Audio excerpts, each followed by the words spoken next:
another episode here of Million Max. Anyways, I'm going to show you this little adapter that goes back onto your firewall right there. And as you can see, there's little clips there to help take it in and out.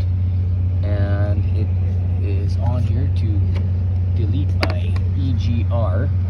And what I had a problem with it was it leaking. So what I'm going to be planning on doing with mine is taking this EGR hose that came with and just bypassing it straight up to that nipple just to get me by for now.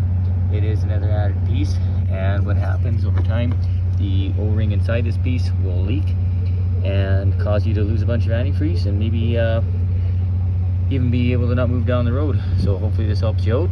And this case here, I'm going to try to see if this might work. It's gasket maker. Once this sits, it'll hopefully give me a little extra sealant to get me by, because I'm just currently, out in the middle of the bush here right now.